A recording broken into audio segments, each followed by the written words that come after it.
So I'm going to talk about a topic that's rather strange for a financial economist, which is what I am. That's what I do for a living. And so I need to begin with a disclaimer, which is that I really have no healthcare background whatsoever.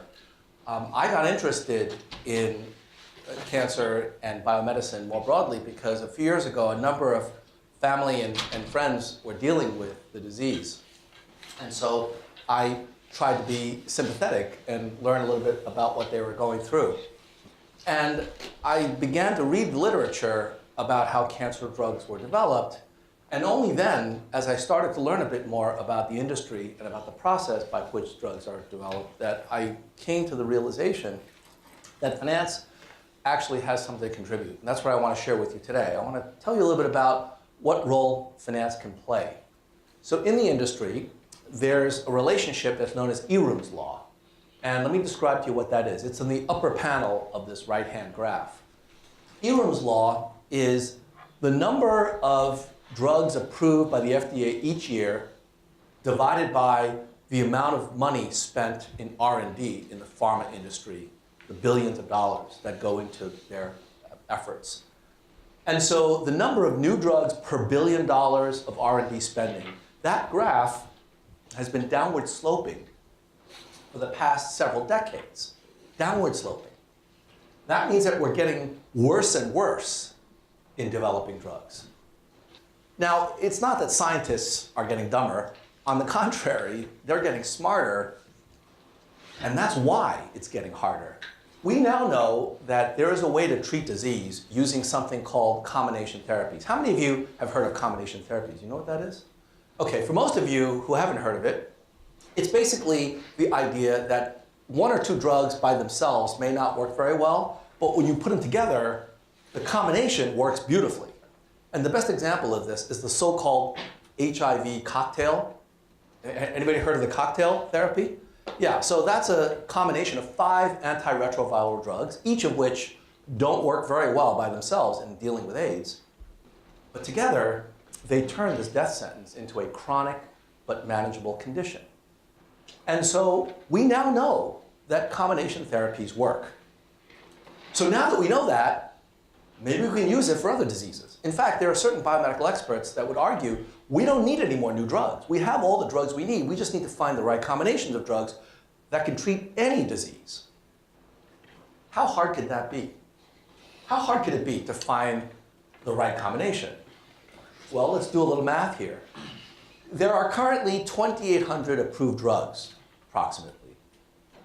And suppose we decided that we wanted to find a combination to treat a new disease, and we wanted to look for pairs of drugs. How many different pairs of 2,800 are there? The answer turns out to be 3,918,500 unique pairs. 2,800 choose 2. Each of which requires a separate and independent clinical trial that costs hundreds of millions of dollars, takes 10 to 15 years, thousands of patients. It is not possible to go through all of those combinations, and when you look at triplets, quintuplets, and you add dosage regimens, biomarkers, and all the other different features, it becomes a combinatorial nightmare to be able to search through the space of all possible combinations. But the fact is that now that we know, now that we've gotten smarter and we know that combination therapies work, we are obligated, both ethically and scientifically, to think through those issues. It's become harder as we've gotten smarter. And it's also become riskier because now, if you're a big pharma company with a successful drug, now there are 2,800 choose 2 ways that your competitors can come up with a better therapy than what you have and make your drug worthless overnight. So now it's become financially riskier. And investors, they respond to risk. And let me show you how. I'm going to show you 4 different financial investments. I'm not going to tell you what they are or over even what time period they span. All I'm going to show you is what happens to a $1 investment in each of the 4 assets left in that investment over time. The green line turns $1 into $2, not very interesting, but not very risky. Pretty straight line. The red line turns $1 into about $5, more rewarding, but more volatile. The blue line, even more rewarding, but way more volatile. And the black line, somewhere in between. All right, well, let me tell you what the investments are. First of all, the time period goes from 1990 to 2008. And the green line is US Treasury bills. The red line that none of you picked, that's the S&P 500. Those of you who have any kind of retirement plan, I suspect you already have money in the S&P 500. So if you didn't raise your hand, you've got some rethinking to do, okay? The blue line is the single pharmaceutical company, Pfizer. Way more risky, but in fact, way more rewarding. You would have gotten paid if you had taken on that risk. And what about the black line that virtually all of you picked? The black line is the returns to a private fund known as the Fairfield Century Fund. That was the feeder fund for the Bernie Madoff Ponzi scheme. That's why I had to stop it in 2008. So you can see how that Ponzi scheme got so big, right? We are all drawn, like a moth to a flame, we are drawn to investments that have high yield and low risk. In finance, we have a term for that. That's called the Sharpe Ratio. The Sharpe Ratio measures the risk-adjusted return, right? It's the excess return above the risk-free rate in the numerator and the volatility, which is a proxy for risk in the denominator. And you can see from these three different investments that they have very different Sharpe ratios. The Sharpe ratio of Pfizer, 0.34. The Sharpe ratio of the S&P 500, about the same, 0.33. The Sharpe ratio of the Madoff Ponzi scheme before it went under is 2.98. Huge Sharpe ratio. Fake, of course, but one that we find terribly attractive. We're all gravitating towards high Sharpe ratio investments. And the problem is that as scientists come up with new therapies, new ideas, new understandings about disease, the risk can actually go up and the Sharpe ratio can actually decline. So let me give you a second quiz about investing. Here's a different kind of an investment, one that costs $200 million right now, today. I need a check for that amount of money. It's going to take me 10 years before I show you any kind of return whatsoever. And the probability that you will get any positive return is going to be 5%. How many of you would invest in this? Show of hands. Nobody? Well, this is the back of the envelope numbers for what it takes to develop a single anti-cancer compound. It takes about $200 million in out-of-pocket costs. It takes about 10 years for the clinical trials. And at the end of that 10 years, you've got a 5% chance of getting an FDA approval. But if you do get approval, it turns out that a single anti-cancer drug today will generate about $2 billion a year in earnings between years 11 and 20. 20 because that's the length of the patent life. The first 10 years are taken up with clinical trials. And so the next 10 years is when you can earn those $2 billion a year. And those $2 billion a year for 10 years, from 11 to 12, they amortize to a payday in year 10 of $12.3 billion. So now let me ask you again. How many of you would be willing to invest in this, which gives you a $12.3 billion payday with 5% probability, 95% probability you earn nothing, and it's a $200 million investment up front? How many people would invest in this? Okay, I got a couple of takers, but not many. But what if you took this and packaged it into a multi-shot portfolio? Multiple shots on goal is the hockey or soccer analogy, right? Instead of investing in one of these, what if you use financial engineering and simply invested in 150 of these all at the same time? Now, you might argue, well, if you don't want one, why would you want 150? And I'm going to come back to that in a minute. But even if you did want that, it's expensive, right? You need $200 million times 150, or $30 billion of assets to do this. How are you going to get $30 billion? Well, as an economist, I have a very straightforward answer. The answer is, assume we have $30 billion.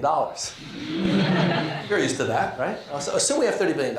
I'll come back to that in a minute. I'll tell you how to get it in a minute. But if we had $30 billion, something magical happens. What happens is that if we assume that these 150 shots are all statistically independent, then what happens is that the portfolio structure, the diversification, actually changes the economics to the point where now, instead of a 423.5% standard deviation, we now have a 35% standard deviation. Now, the Sharpe ratio of this investment is 0.34, the same as for Pfizer and the S&P 500. But can we really do this? Can we really raise $30 billion?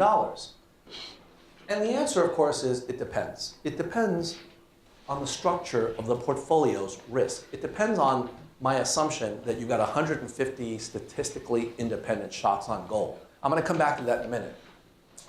If we did have 150 independent shots on goal, then something magical happens. It turns out that the probability of success goes up dramatically.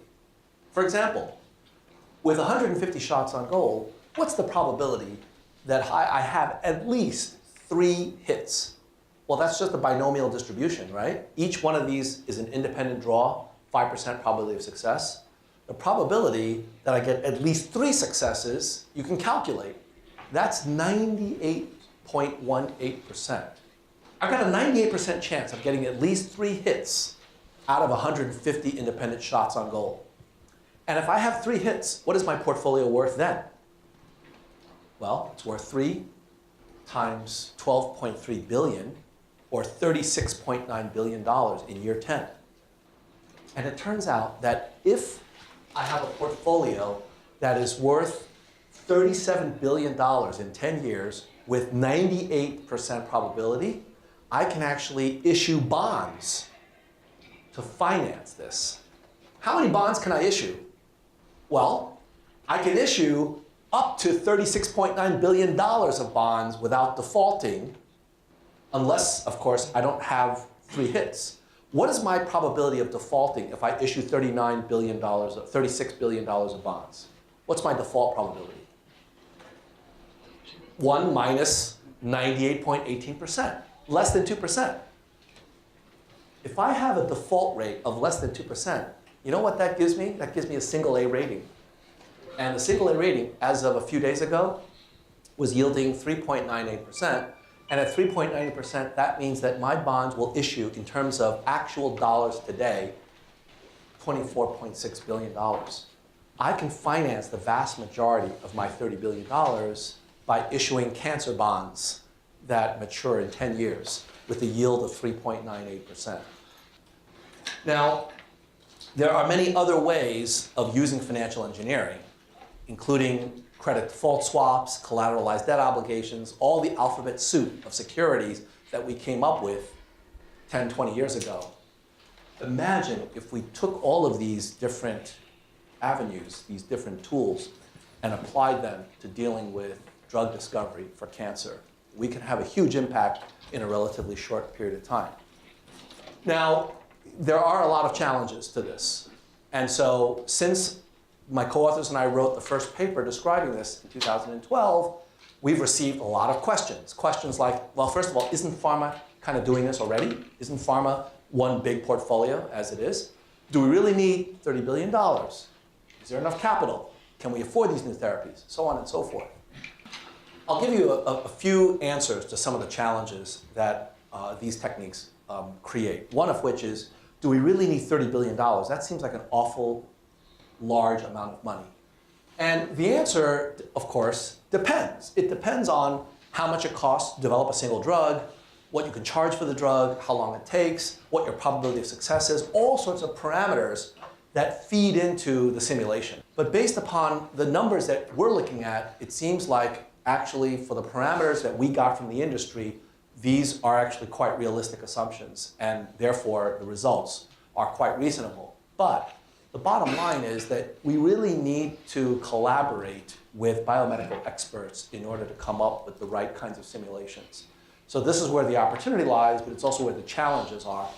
And there are some particular opportunities right here in Philadelphia, right here at the University of Pennsylvania that I'll talk about towards the end.